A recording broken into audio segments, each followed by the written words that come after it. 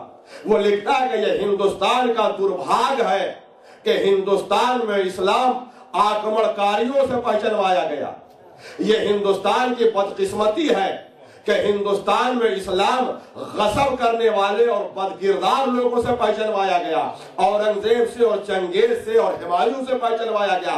کاش کہ ہندوستان میں اسلام اگر امام حسین کی قربانی سے پہچانوایا گیا ہوتا تو آج پورا ہندوستان مسلمان ہوتا. صلوات علی محمد و آل محمد.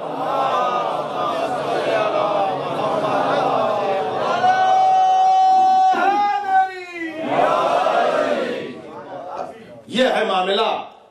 میں مجلس پڑھ رہا تھا انڈیا میں, بنگلور میں, تو ایک نوجوان آئی ٹی کا تھا. اس نے مجلس کے بعد 4-5 لڑکوں کے ساتھ آیا, کہنے لگا ایک بات بتائیے, آپ کی مجلس سننے میں خاص بات یہ ہے کہ ہر چیز بڑی صاف صاف کلیئر دکھائی دیتی. ہم نے کہا تمہاری محبت. کہا ایک بات ہمیں بتائیے. ہم نے کہا وہ کیا؟ کہا کہ جب اسلام کی ہسٹری آپ سناتے ہو, ہم نے پڑھا بھی ہے, تو یہ ایسا لگتا ہے کہ رسول اللہ جب اسلام لے کے آئے تو ایک جیسے لگتا ہے کہ طوفان آ گیا تھا, انقلاب آ گیا اور لوگ جگ در جگ اسلام میں آنے لگے, اور مکے سے لے کے پوری دنیا تک اسلام پھیل گیا 50 سال کے اندر. آج یہ اسلام کی باڑھ کیوں رک گئی؟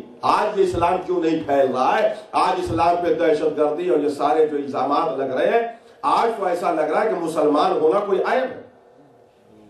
آج ہم فخر اپنے کو مسلمان نہیں کہہ پا رہے.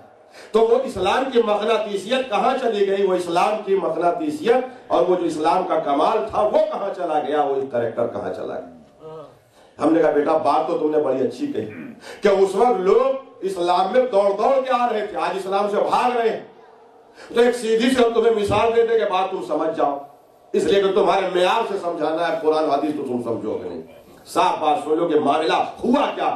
لہذا یہ میرے نوجوان یہاں کے بھی سن لیں اور اس بات کو اور اس پیغام کو پہنچا دیں کہ حادثہ کیا ہوا کہ آج لوگ اسلام سے کیوں پسند ہیں۔ اس کی وجہ چونکہ وہ ہندوستان میں اس نے پوچھا تھا، لہذا ہم نے مثال ہندوستان کی دی۔ ہم نے کہا یہ دیکھو جو یہ گنگا ندی ہے، یہ جو بڑی ندی ہے، یہ نکلی ہے پہاڑ کے اوپر سے، ہمالیہ کے اوپر سے، گنگوتری سے چلی۔ آج بھی جب وہاں پہ جاؤ گے تو جو ہمالیہ سے یہ پانی کا جھرنا چلتا ہے تو بالکل صاف و شفاف، 100 میٹر نیچے بھی 1 روپے کا سکہ ڈالو گے تو وہ دکھائی دیتا ہے، بالکل آب و حیات تر و تازہ پانی ہے، صاف و شفاف۔ آج وہ جھرنا گر رہا ہمالیہ کے اوپر کہ 100 میٹر پانی کے اندر ایک سکہ گراؤ گے تو دکھائی دے گا، ہم نے اپنی آنکھوں سے دیکھا۔ مگر یہی گنگا جب ہمالیہ سے اتر کے بستیوں اور شہروں اور قصبوں سے گزرتی ہوئی اب کانپور، الہ آباد اور پٹنہ سے ہوتی ہوئی چلی تو یہ کہا گیا کہ گنگا بالکل خراب ہو گئی، پالوشن ہے، اس میں آلودگی آ گئی ہے، اب اس کا کوئی پانی پیے گا تو بیمار پڑ جائے گا، مر جائے گا، اتنی گندگی پیدا ہو گئی۔ ایسا کیوں ہوا؟ آج بھی گنگوتری میں صاف و شفاف پانی ہے، مگر یہ گنگا آج بنارس میں، الہ آباد میں اور کانپور میں اور پٹنہ میں اتنی خراب حالت میں کیوں ہو گئی؟ تو اس کی وجہ یہ ہے کہ جب گنگا پہاڑ سے اتری اور شہروں اور قصبوں اور بستیوں سے گزری تو لوگوں نے شہروں اور بستیوں کے پرنالے اس میں ڈال دیے، اس میں غلاظتیں ڈال دی، کمپنیوں اور فیکٹریوں کے کیمیکل ڈال دیے، درختوں کے پتے سڑ گل گئے، جس کا نتیجہ یہ ہوا کہ جب گنگا بنارس اور الہ آباد میں آئی تو اتنی آلودگی پھیل گئی، اتنا پالوشن پھیل گیا کہ آج گنگا اصلی صورت میں نہیں رہ گئی۔ اب وہ گنگا کا پانی نقصان دہ ہے، اب جو پیے گا وہ بیمار پڑ جائے گا، اب جو پیے گا وہ مریض ہو جائے گا، نہیں سمجھ رہے ہیں؟ اسی طرح جب مکے اور مدینے سے رحمت للعالمین نے اسلام کی شروعات کی تھی تو اسلام اسی طرح آب حیات تھا، مگر بعد میں بادشاہوں نے، شہنشاہوں نے، خلفاؤں نے، کشور جہاں نے اسلام کے اندر اتنی آلودگی پیدا کر دی کہ آج اسلام اپنی صورت میں دکھائی نہیں دے رہا۔ سلوات پڑھیں محمد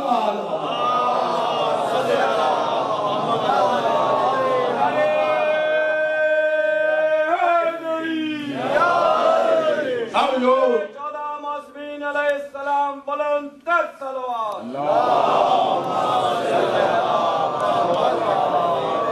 اب جو پانی پیے گا وہ بیمار ہو جائے گا۔ اب ممکن نہیں ہے، اتنی آلودگی ہو گئی کہ اب ممکن نہیں ہے کہ یہ ندی صاف ہوئے۔ تو اب اگر کوئی چاہتا ہے کہ وہ پاک اور صاف پانی پیے جو آج گنگوتری پہ ہے وہی پیے تو اس کے لیے ایک ہی راستہ بچتا ہے کہ وہ پلاسٹک کا ٹیوب لے لے جو وہاں پہ لگا لے اور جتنی دور لے کے چلا جائے گا وہ ہر بلا اور مصیبت سے محفوظ رہے گا اور وہی اسے صاف و شفاف پانی۔ اسی لیے اس دور ضلالت میں ہم عصمت کا دامن پکڑے ہوئے ہیں، یہ عصمت نہیں ہے، یہ پاک پانی ہے جو ہم تک پہنچا رہا ہے۔ صلوات پڑھیں محمد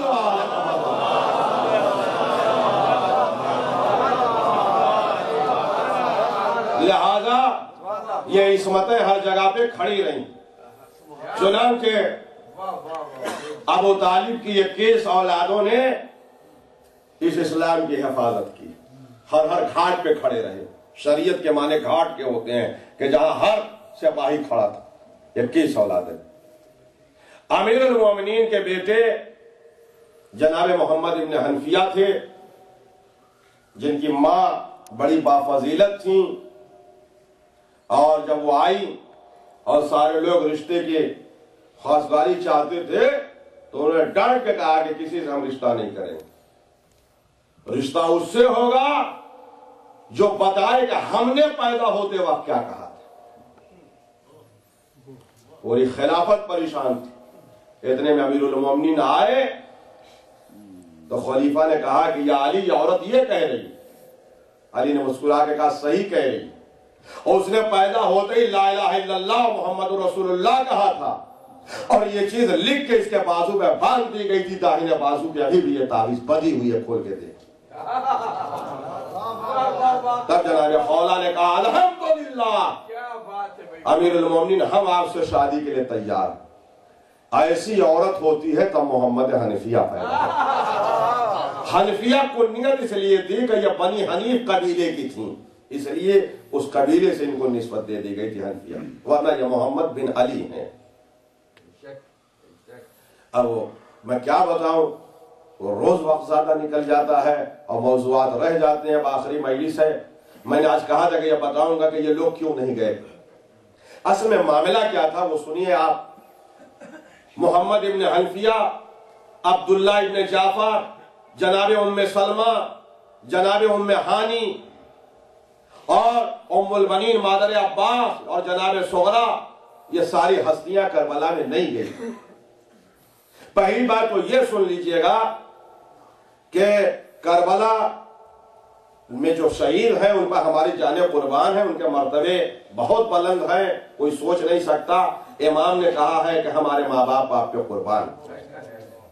مگر ایک بات کو یہ بھی سوچئے گا، جیسے ایک مجلس ہے تو اس کا ایک سسٹم ہے. آپ لوگ اتنے بیٹھ کے سن رہے ہیں، فرض کریے ایک آدمی کے ذمہ تبرک ہے تو وہ بار بار وہ تبرک کا انتظام کرے گا کہ دیکھے گا کہ مجمع کتنا تبرک کتنے ہیں، اس کے انتظامات میں وہ لگا. اب ایک دو چار نوجوان باہر گاڑی کے پارکنگ میں لگے ہوئے ہیں، کچھ لوگ جو ہے یہ حسینیہ کے انتظامات میں لگے ہوئے ہیں. تو اب آپ جلدی سے یہ نہ کہہ دیجئے گا کہ جو باہر ہے اس کو ثواب اتنا نہیں ملے گا اور جو کھانے کا انتظام کر رہا ہے اس کو اتنا ثواب ملے گا. اس لیے کہ یہ سب مل کے تب گلدستہ تیار ہوتا ہے. یہ مجلس ایک گلدستہ ہے نا، تو وہ بھی اس کا پارٹ ہے اور وہ بھی اس کا پارٹ ہے اور یہ بھی اس کا پارٹ ہے. اس کی ایک مثال اور میں دے دوں آپ کو. امام وقت کربلا میں موجود ہیں اور امام نماز کے لیے جب کھڑے ہوئے تو حسین ابن نمیر ملعون کہتا ہے حسین تمہاری نماز فائدہ پہنچائے تو پڑھ لو. جو فقیہ جس کو امام نے کہا، حبیب بن مظاہر نے تلوار کھینچ لی، انہوں نے نماز نہیں پڑھی. کہا مولا اب اس گستاخ نے جو آپ سے گستاخی کی ہے ہم اس کا انتقام پہلے لیں گے. وہ چلے گئے، حبیب وہاں پہ شہید ہو گئے. کچھ لوگ وہ تھے کہ جو امام حسین کے آگے کھڑے ہو کے نماز پڑھوا رہے تھے، کچھ وہ صحابہ تھے جو امام کے پیچھے نماز پڑھ رہے تھے اور یہ سب امام کے سامنے ہو رہا تھا. اب آپ ججمنٹ نہ دیجئے کہ ثواب کس کا زیادہ ہے، جو حبیب نماز نہیں پڑھے اور لڑنے کے لیے چلے گئے ان کا ثواب زیادہ ہے، کہ جو آگے کھڑے ہو کے نماز پڑھا رہے تھے ان کا ثواب زیادہ ہے، یا جو حسین کے پیچھے پڑھ رہے تھے ان کا ثواب زیادہ ہے. نہیں، یہ سخی ابن سخی کا دربار ہے، یہاں سب کے ثواب برابر. اس لیے کہ سب کے، چاہے وہ آگے نماز پڑھ رہا ہو یا پیچھے نماز پڑھ رہا ہو یا حبیب لڑنے کے لیے گئے، سب کے دل میں ٹارگیٹ ایک ہے، نصرت امام حسین. اسی جذبے کے ساتھ فیصلہ اسی طرح سے یہ جتنی پورا معاملہ ہے، بس صرف یہ دیکھیے گا کہ اذن امام کیا ہے، کہ امام نے کس کو کس جگہ پہ معین کیا ہے، قول امام کیا ہے، فعل امام کیا ہے. اس لیے کہ میں بار بار سمجھا رہا ہوں کہ مدینے سے لے کے شام تک یہ سارا جو ہے یہ کربلا، مدینہ بھی ایک پارٹ کربلا کا ہے، کوفہ و شام بھی ایک پارٹ کربلا کا ہے، اور کربلا تو کیپٹل ہے ہی ہے. اور امام نے اپنے سارے فوجی ہر طرح سے جہاں جیسا محاذ تھا، جہاں جیسے دشمن تھے، جہاں جیسی ضرورت تھی، جہاں جیسی پالیسی تھی، وہاں امام نے کھڑے کر دیا.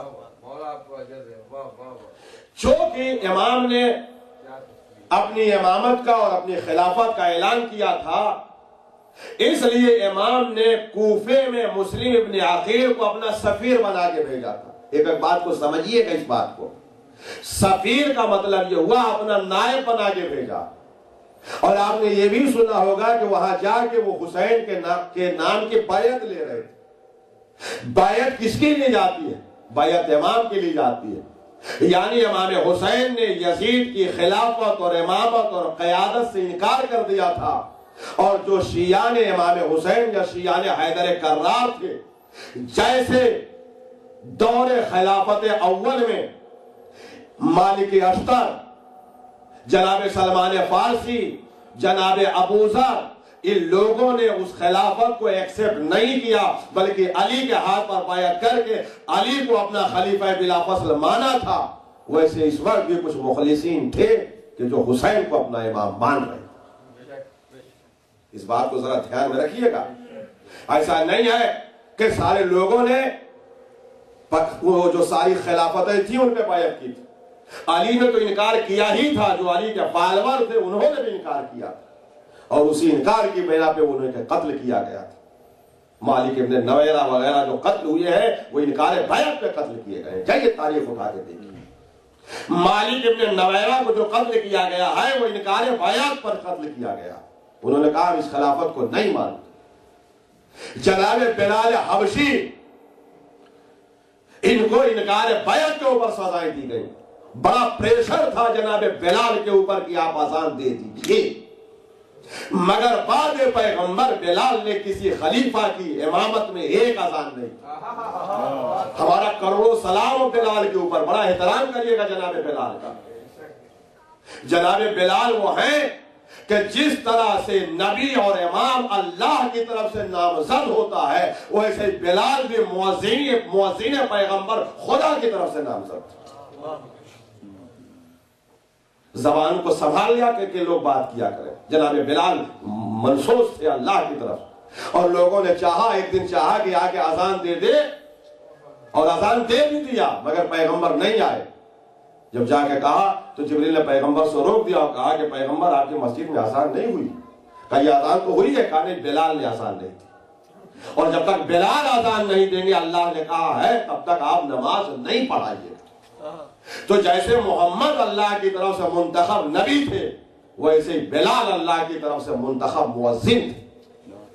اسی لیے بلال نے کسی خلیفہ کی خلافت میں اذان نہیں دی، جبکہ انہوں نے بہت پریشر ڈالا، اس لیے کہ وہ یہ چاہتے تھے کہ یہ اذان دے دے تاکہ یہ ثابت ہو جائے کہ اللہ کا مؤذن ہماری امامت کو قبول کر رہا ہے. اسی لیے بلال نے اذان سے انکار کر دیا اور کہا کہ ہم مدینے چھوڑ کے جا رہے ہیں مگر ہم تمہاری امامت میں اذان نہیں دیں. اور جب بلال سے پوچھا گیا تو بلال نے کہا کہ اگر امامت پیغمبر کے بعد علی کے پاس ہوتی تو میں کبھی مدینہ نہ چھوڑتا، اس لیے کہ اگر اللہ والا امام ہوتا تو اللہ ہی والا مؤذن. یہ باتیں ہیں، یہ سمجھیے گا. بلال بہت محترم تھے، اہل بیت کے چاہنے والے تھے، جناب فاطمہ کے چاہنے والے تھے، دوستدار تھے اہل بیت اطہار کے مرتے دم تک. اہل بیت نے ان کو سلام کیا ہے، ائمہ نے جا کے ان کے قبروں کی زیارت کی. ہر دور میں امام نے جا کے ان کی قبروں کی زیارت کی ہے جناب بلال حبشی کی. یہ حامد آل محمد تھے. بس تو اسی طرح سے مسلم ابن عقیل جب وہاں گئے تو اب چونکہ وہاں پہ بیعت کر رکھی تھی، اب امام حسین علیہ السلام مدینہ چھوڑ رہے، تو کیا مدینے میں امام کا کوئی نائب نہیں رہے گا؟ جب خلافت اسلامی ہے اور مدینہ مرکز ہے تو کیا امت کو اسی طرح حسین چھوڑ دیں گے؟ مدینے میں کوئی ہونا چاہیے، اور وہ بھی عام آدمی نہ ہو، کم سے کم اتنا ہو کہ جو حسین کا نائب بن سکے. تو پہلی بات تو یہ سنیے، حدیثوں سے ثابت ہے کہ محمد ابن حنفیہ کو امام نے پریشر دے کے اور کہہ کے مدینے میں روکا، اور روکنے کے بعد تحریری طور سے محمد ابن حنفیہ کو اپنا نائب بنایا تھا اور کہا اہل مدینہ محمد ابن حنفیہ کے ہاتھ میں بائے، یہ ہمارے یہاں پہ نائب. اور محمد ابن حنفیہ سے یہ کہا کہ مدینے کے حالات آپ ہم کو بتاتے رہیں گے، آپ ہمارے معتمد ہیں، آپ ہمارے نمائندے ہیں. اس لیے جیسے ایک نمائندہ کوفے میں رکھا ویسے ہی محمد ابن حنفیہ کو مدینے میں رکھا تھا اور اپنا نائب بنا کے رکھا تھا. یہ نائب امام تھے مدینے میں، اور تحریری طور سے امام کے نائب تھے. وہ امام کی تحریر آج بھی بہار میں اور ہر کتابوں میں موجود ہے تحریری طور پر. دوسرے جناب عبداللہ ابن جعفر جو جناب زینب کے شوہر تھے، یہ بہت بڑے شجاع تھے، بہت بڑے بہادر تھے. عرب میں مشہور تھا کہ 4 بڑی طاقتیں ہیں، جناب عباس، محمد ابن حنفیہ، جناب عبداللہ ابن جعفر، جناب مسلم ابن عقیل. مگر جناب عبداللہ کو امام حسین علیہ السلام نے بھی مدینے میں رکھا. اس کی وجہ یہ تھی کہ جناب عبداللہ ابن جعفر بہت بڑے شجاع تھے اور محمد ابن حنفیہ بھی شجاع تھے. مگر محمد ابن حنفیہ کے لیے تاریخ میں یہ ملتا ہے کہ امیر المومنین علی بن ابی طالب نے اپنی ایک زرہ دی محمد ابن حنفیہ کو اور کہا کہ اس زرہ کو لے جاؤ لوہار کے پاس سے کٹوا لاؤ. تو کہنے لگے بابا لوہار کے پاس جانے کی کیا ضرورت, جیسے کاغذ چیر آ جاتا ویسے لوہے کی مضبوط زرہ کو اس طرح سے چیر دیا. چیر تو دیا مگر اس کے بعد جناب محمد ابن حنفیہ کے ہاتھ میں کمکپی رہتی تھی, راشا آ گیا تھا, جس کی وجہ سے جناب محمد ابن حنفیہ جنگ نہیں کر سکتے تھے, ان کے ہاتھوں میں راشے تھے. لہذا امام حسین علیہ السلام نے ان کی منزلت اور شرف اور مقام اور بھائی اور کمالات کی بنا پر انہیں اپنا وسیع, اپنا جانشین, اپنا قائم مقام, اپنا خلیفہ نامزد کر دیا. مگر چونکہ پورے اہل بیت مدینے میں تھے, لہذا جب یہ محمد ابن حنفیہ بیعت لیتے اور یہ پتہ چلتا کہ معتمد ہیں تو خوف یہ تھا کہ کہیں یزیدیوں کی طرف سے اہل بیت کے خانوادے پہ حملہ نہ ہو جائے. تو کوئی ایک حملے کو روکنے والا شجاع اور بہادر چاہیے جس کے رعب و دبدبے سے فوج یزید اور ناقصین رکے رہے. لہذا اس کے لیے عبداللہ ابن جعفر کو مدینے میں روک دیا. عبداللہ ابن جعفر کو روک دیا. سوال یہ پیدا ہوتا ہے کہ نصرت امام واجب تھی, لہذا جیسے ہی مصلحت کے تقاضوں کے تحت سید سجاد ایک شب کے لیے کربلا میں بیمار ہو گئے, ویسے ہی 28 رجب کو عبداللہ ابن جعفر مصلحت امام کی طرف سے بیمار پڑ گئے. اس کے بعد سے وہ ٹھیک ہو گئے. اب سوال یہ پیدا ہوتا ہے کہ نیت کیا تھی دونوں کی, تو دونوں کی نیت سنیے. جب امام 8 ذی الحجہ کو مکے سے نکلے ہیں تو میپ اٹھا کے دیکھیے وہ مدینے بائی پاس سے کربلا کی طرف گئے, اس لیے کہ راستہ ادھر ہی سے ہو کے جاتا. تو تاریخ کہتی ہے کہ محمد ابن حنفیہ اور عبداللہ ابن جعفر اس بائی پاس پر ملنے گئے. اور پھر میں ایک جملہ کہہ رہا ہوں, نہ جانے میری بات پہنچ پا رہی ہے کہ نہیں, کہ سب سے بڑی جو خاص بات وہ ہے کہ آدم سے لے کے امام زمانہ تک کچھ تبرکات ہیں جو ہر الہی منصبدار کے پاس رہیں گے. جیسے موسیٰ کا عصا ہے, ابراہیم کا امامہ ہے, امیر المومنین کی ذوالفقار ہے, بہت سارے تبرکات جو ہر زمانے میں کسی نہ کسی مقرب خدا کے پاس تھے. آدم سے لے کر عیسیٰ تک آئے, عیسیٰ سے لے کے پیغمبر کا نور جن جن صلبوں میں تھا انہی کو یہ سب ملے. میں نے اس دن کی مجلس میں کہا تھا کہ وہ وراثت انبیاء ابو طالب تک آئی. لہذا جب حسین کربلا میں جا رہے تھے انہیں معلوم تھا کہ سامان لوٹے جائیں گے پائے جاتے امامت, لہذا انبیاء کی جتنی میراث تھی وہ سب تبرکات انبیاء کو امام حسین نے محمد ابن حنفیہ کے سپرد کر کے اپنا نائب بنا دیا. اب اس سے بڑا ان کا شرف اور مقام کچھ نہیں ہو سکتا کہ تبرکات انبیاء کے وہ حامل تھے جناب محمد ابن حنفیہ. اور اس کے بعد کچھ غیب کی باتیں ان کے کان میں بتائی اسی حد ترخص پہ, تو محمد ابن حنفیہ رونے لگے اور کہنے لگے بھیا یہ تو صاف صاف اپنی شہادت کی خبر دے کے ہم کو جا رہے, آپ صاف صاف اپنی شہادت کی خبر دے کے جا رہے. تو امام حسین رونے لگے, ہاں اب ہماری تمہاری ملاقات ہوئی. اب سنیے عبداللہ ابن جعفر, میں ساری معتبر حدیثیں سنا رہا ہوں, تاریخ سنا رہا ہوں. یہ اول و محمد جو ہیں 28 رجب کو حسین کے ساتھ نہیں گئے. یہ جب یہ قافلہ بائی پاس سے گزر رہا تھا تو عبداللہ ابن جعفر آئے اور امام کی خدمت میں جب کہا تو امام نے کہا کہ ہمارا حکم یہ ہے کہ آپ مدینے میں رہیں اور ناموس سے اہل بیت کی آپ حفاظت کریں, اور بنی ہاشم کی حفاظت آپ کی تلوار کے ذمہ ہے. تب جناب عبداللہ ابن جعفر رونے لگے اور اون و محمد کو امام حسین کے ہاتھ میں دے دی اور کہنے لگے ٹھیک ہے اگر ہماری یہاں ضرورت ہے تو ان کی کربلا میں ضرورت.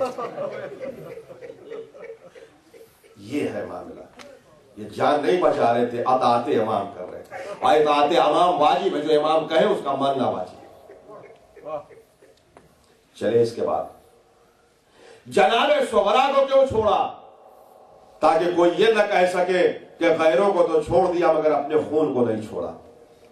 امام نے اپنی سب سے چہیتی بیٹی صغرا کو چھوڑ دیا، اور میں نے دن میں یہ کہا تھا صغرا کو صرف اس لیے چھوڑا کہ صبح سے شام تک اپنے رخسار کو چوکھٹ پہ رکھ کے وہ روتی رہے،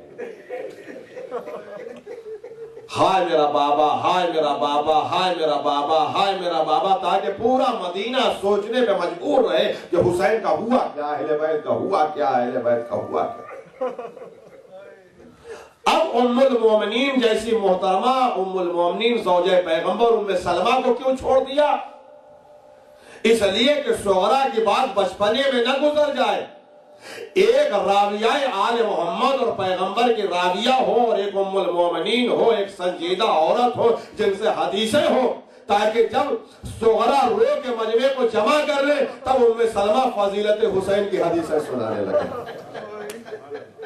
کہ ہاں ہاں میرے سامنے پیغمبر نے حسین کے بارے میں یہ کہا، میرے سامنے پیغمبر نے۔ اسی لیے ہمارے حدیثوں میں گریے کی اور کربلا سے متعلق جتنی حدیثیں وہ سب ام سلمہ سے ملتی ہیں، اس لیے کہ ام سلمہ سال بھر مدینے میں صرف حدیثیں سب کو سناتی۔ اس کے بعد جس کے 4 بیٹے کربلا میں گئے ہوں اور اتنا جذبہ ہو خدمت اہل بیت کا، وہ پیچھے ہو جائے، مادر عباس ام البنین نہیں، حسین نے کہا اماں آپ کو رہنا ہے، اس لیے کہ جیسے عبداللہ ابن جعفر کو محلہ بنی ہاشم کو سنبھالنا ہے، ویسے ام البنین مادر عباس کو عورتوں کو سنبھالنا ہے اور بچیوں کو سنبھالنا ہے۔ یہ شجاع قبیلہ چاہیے، اس لیے یہ مدینہ پہ یہاں پہ یہ سارے امام حسین علیہ السلام کے مرکز ہیں جو بنائے، سب کے ذمہ داریاں ہیں رکھتی ہیں۔ محمد ابن حنفیہ کا اپنی جگہ پہ مقام، عبداللہ ابن جعفر کا اپنی جگہ پہ مقام، جناب صغرا کا اپنی جگہ پہ مقام، سب کا کام ہے، ان کا کام ہے حدیث سنانا، ان کا کام ہے ہر وقت صغرا کی خدمت کرنا۔ ام البنین جناب صغرا کی خدمت کرتی تھی، یہ ہے روایتوں میں اور حدیثوں میں ہے۔ اور اس کے بعد اپنی ایک پھوپھی کو بھی چھوڑ دیا تھا امام حسین نے، جن کا نام ام ہانی تھا۔ یہ حضرت علی کی ایک ہی بہن تھی، حضرت علی 4 بھائی تھے اور ایک بہن تھی ام ہانی تھی، اور ان کا بھی ذکر ملتا ہے۔ چنانچہ اس کے بعد امام حسین علیہ السلام چلے، جیسا کہ آپ سنتے 8 ذی الحجہ کو مکے سے نکلے تاکہ کوئی یہ نہ کہے کہ ہم نہیں جان سکے۔ کربلا میں آئے، 2.5 لاکھ کی فوج تھی۔ امام ہر وقت خطبہ پڑھ کے بتاتے تھے کہ میں رسول کا نواسا ہوں، علی کا بیٹا ہوں، فاطمہ کا بیٹا ہوں، اس لیے کہ ان کے ذمہ ہدایت ہے۔ کوئی انجان میں مار دے تو حسین یہ نہیں چاہتے تھے، تم ہم کو ذبح کرو مگر جان کے ذبح کرو کہ ہم فاطمہ کے بیٹے ہیں، تاکہ کل جب محشر میں فیصلہ ہو تو یہ نہ کہو کہ ہم حسین کو پہچانتے۔ ہم گلا کٹانے سے نہیں بھاگ رہے ہیں، ہم شہادت دینے سے نہیں پیچھے ہٹ رہے ہیں، ہم یہ جو خطبے دے رہے ہیں وہ اس لیے دے رہے ہیں تاکہ تمہاری ہدایت ہو جائے۔ اس لیے روایتوں میں یہ ہے کہ بہت سارے لوگ کربلا سے بھاگ گئے حسین کے خطبے سن سن کے۔ اس کے بعد اب کربلا سے لے کے شام اور شام سے لے کے مدینے تک کی منزلیں، یزید کا میڈیا انہیں خارجی کہہ رہا ہے، یزید کا میڈیا انہیں بے دین و لامذہب کہہ رہا ہے، لہذا ضرورت یہ ہے کہ تبلیغ کی جائے۔ لہذا یہ اللہ نے انتظام کیا کہ انہوں نے سروں اور بیویوں کو تشہیر کرنا شروع کیا، اور لے کے جب چلے ہیں تو پورا اٹھا کے میپ دیکھ لیجئے۔ کربلا سے کوفہ آئے، کوفے میں پورا ہجوم، اس لیے کہ کوفہ بہت بڑا شہر تھا، اور جب اہل کوفہ جمع ہو گئے تو جینب نے خطبہ دینا شروع کیا، اے مکارو، اے عیارو، رو رہے ہو، خدا تمہیں رلائے۔ آج تمہیں تعجب ہو رہا کہ آسمان سے خون کیوں برس رہا ہے؟ برسے گا، میرے بھائی کی شہادت ایسی شہادت ہے جس کے پوری کائنات ہو گئے۔ زینب خطبہ دے کے تو کوفے سے چلی گئی، مگر کوفے میں ایک انقلاب پیدا ہو گیا۔ اب ہر آدمی کہنے لگا ہاں ہم سے غلطی ہوئی کہ ہم نے حسین ابن علی کا ساتھ کیوں نہیں دیا، جس کا نتیجہ یہ ہوا کہ گروہ توابین انہی میں پیدا ہو گیا، جس نے یہ کہنا شروع کیا کہ اب ہمارے پاس صرف شفاعت کا ایک ہی راستہ یہ ہے کہ ہم قاتلان حسین سے بدلہ لیں، اور سلیمان بن خزائی کی قیادت میں یہ قافلہ تیار ہو کے لڑ گئے۔ پھر یہ لشکر وہاں سے نارتھ کی جو وہاں کہا کہ تم وہاں خطبہ دیا اور کہا کہ ہم فاتح سنا تو گورنر کے اوپر پتھر برسا ان کو، چنانچہ پھر وہ قافلہ گیا موصل کی طرف گیا۔ میری سمجھ سے 2 یا 3 ایسے شہر ہیں کہ جہاں ان کا خیر مقدم کیا گیا، باقی ہر شہر میں جب یہ پتا چلا کہ یہ رسول کی اولاد ہیں، فاطمہ کے بیٹے ہیں، علی کی اولاد ہیں، تو شہر والوں نے اپنے شہر میں انہیں ہلنے نہیں دیا، جس کو مجبور ہو کے پھر یہ لوگ گھماتے ہوئے جلدی سے جلدی شام اور دمشق میں داخل ہو گئے۔ اور جب دمشق میں داخل ہوئے تو چونکہ دمشق کیپٹل تھا، وہاں ہر طرح کے لوگ تھے، لہذا دمشق میں کبھی زینب نے خطبہ دیا، کبھی سید سجاد نے خطبہ دیا۔ ہمیں دربار یزید میں امام باقر تک کے خطبے موجود ہیں، جناب سکینہ بنت الحسین کے خطبے موجود ہیں۔ اہل بیت ایسا اپنا تعارف کرا رہے تھے، تعارف کراتے رہے کہ ایک انقلاب برپا ہو گیا اور پورے عرب میں یزید کے خلاف ایک بغاوت پھیل گئی۔ جب سید سجاد نے خطبہ دیا، اس کے بعد زینب نے خطبہ دیا اور کہا بیٹا اب اس سے کیا بات کر رہے ہیں، تو راس الجالوت ایک یہودی بیٹھا ہوا تھا، وہ کہتا یزید یہ جو قیدی ہیں یہ کس کی اولاد ہے؟ یہ کس کی اولاد ہے؟ کہا علی کی اولاد ہے۔ کہا علی کون تھے؟ کہا وہ فاطمہ کے شوہر تھے۔ یہودی کہتا فاطمہ کون تھی؟ کہا محمد کی بیٹی تھی۔ کہا یہ حسین کون تھا؟ کہا محمد کا بیٹا تھا۔ کہا حسین بنت فاطمہ ابن محمد؟ کہا ہاں۔ وہ ایک مرتبہ یہودی کھڑا کر کہتا یزید تجھ پہ لعنت ہو، یزید تجھ پہ لعنت ہو، ہزاروں برس کے بعد اگر موسیٰ کی نسل کا کوئی مل جائے تو ہم اسے سر پہ بیٹھالنے کے لیے تیار۔ تم نے ایک پشت کے بعد حسین کا احترام نہ کیا، فاطمہ کا بیٹا ہے فاطمہ۔ اے یزید تجھے معلوم ہے مسعود ملک کہاں پہ ہے؟ کہا نہیں۔ کہا اس ملک میں صرف یہودیوں کی آبادی ہے اور وہاں پہ ہماری پوجا ہوتی ہے، تمہیں معلوم ہے کیا ہے؟ کہا وہاں پہ کیا ہے؟ کہا کہ موسیٰ کے وسیع کے جو گدھا تھا اس کے نیچے کی سموں کی مٹی وہاں پہ رکھی ہے جس کی ہمارے ہاں پرستش ہوتی ہے۔ ہم تو اپنے نبی کے گدھے کی یادگار منانے کے لیے تیار ہیں، جانوروں کی یادگار منانے کے لیے تیار ہیں، اور تم نے فاطمہ کے بیٹے کو ذبح کر دیا۔ اے یزید تجھ پہ بھی لعنت ہو، تیرے مذہب پہ بھی لعنت ہو، تیرے دین پہ بھی لعنت۔ جس کا نتیجہ یہ ہوا کہ یزید نے بھرے دربار میں حکم دیا کہ اسے قتل کر دیا جائے، اور 7 مرتبہ وار کیے گئے، مگر 7 مرتبہ وار خالی چلے جا رہے تھے۔ اور یہودی کہتا یزید میں قتل ہونے کے لیے تیار ہوں، میں قتل سے نہیں ڈرتا ہوں، مگر اب میری سمجھ میں آ گیا کہ تمہاں سے بدتر دین کسی کا نہیں ہے اور تم سے بدتر کوئی انسان اس زمین میں نہیں۔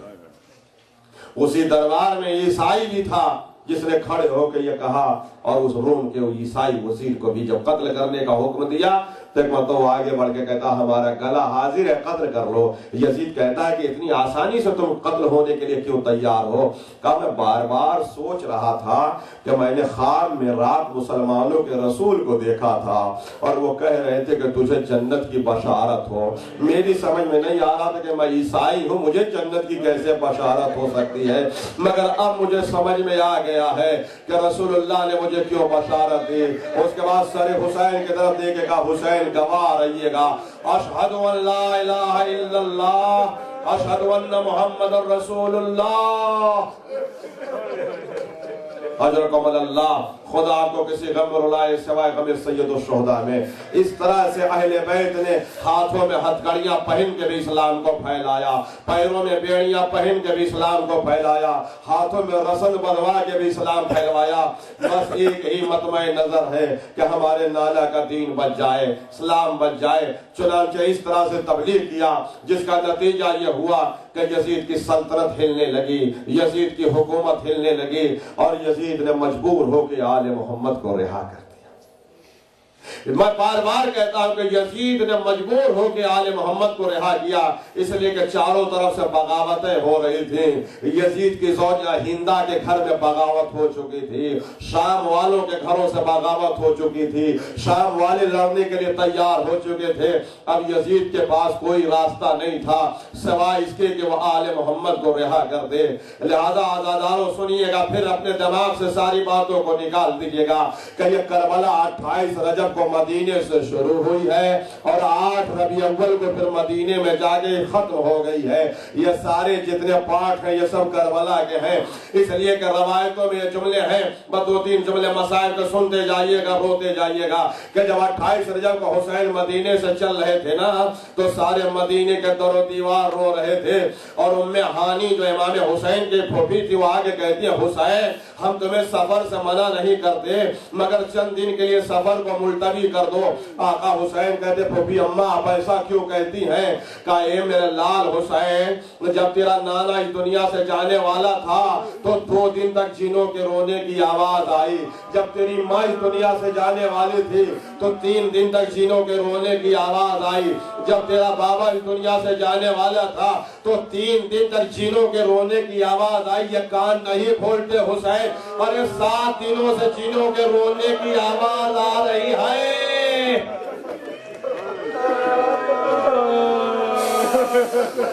7 دنوں سے جنوں کے رونے کی آواز آ رہی ہے۔ حسین رو کے کہتے ہیں پھوپھی اماں، پھوپھی اماں آپ کا حسین اب مدینے واپس نہیں آئے گا۔ اور اس کے بعد امام نے 2 انگلیوں کو بلند کیا، زمین کربلا بلند ہوئی، پھوپھی اماں یا علی اکبر شہید ہوگا، یا قاسم شہید ہوگا، یا اون محمد شہید ہوگا۔ یہ نشیب جو دیکھ رہے ہیں نا، یہ نشیب میں آپ کا حسین شہید ہوگا۔ تو ایک مرتبہ میں ہانی کہتے حسین ذرا ٹھہرو، حسین ذرا ٹھہرو۔ حسین کہتے ہو پھوپھی اماں کیا ہو گیا؟ کہا وہاں کوئی بیوی بیٹھی ہوئی رو رہی ہے۔ ایک مرتبہ حسین نے انگلی کو ہٹا کے کہا پھوپھی اماں وہ کوئی بیوی نہیں، میری ماں فاطمہ ہے، مجھ سے پہلے کربلا پہنچ گئی۔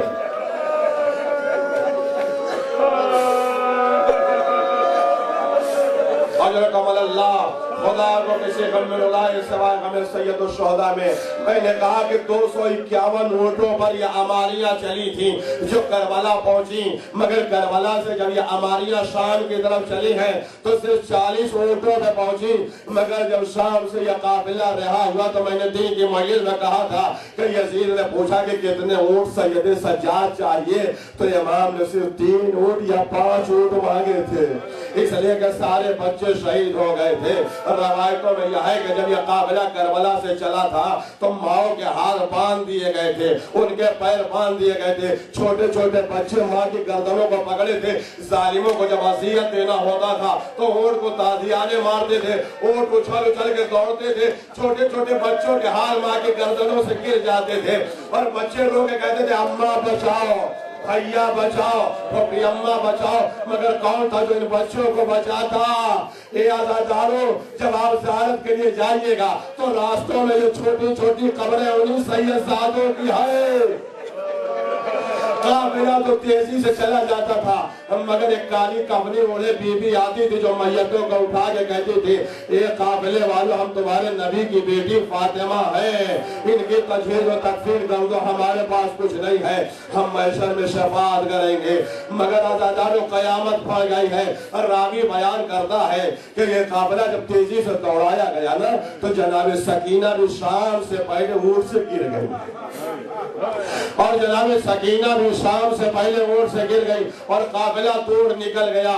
کمسن سکینہ، بھوکی سکینہ، پیاسی سکینہ، بیمار سکینہ، بخار زدہ سکینہ، اور جب قافلہ چلا گیا ہے تو پیچھے پیچھے دوڑ رہی ہے، ہائے میرا بابا، ہائے چچا پاک، ہائے بھیا علی اکبر۔ اب کون ہے کہ جو مدد کرے؟ بیاہ ہو گیا جنگل میں ہے۔ آج سوچے 4 سال کا بچہ جب راستہ پھٹک جائے گا تو کس طرح سے تڑپ تڑپ کے فریاد کرے گا؟ اس طرح سے اپنے بابا کو پکارا کہ حسین کا سر زمین میں گڑ گیا،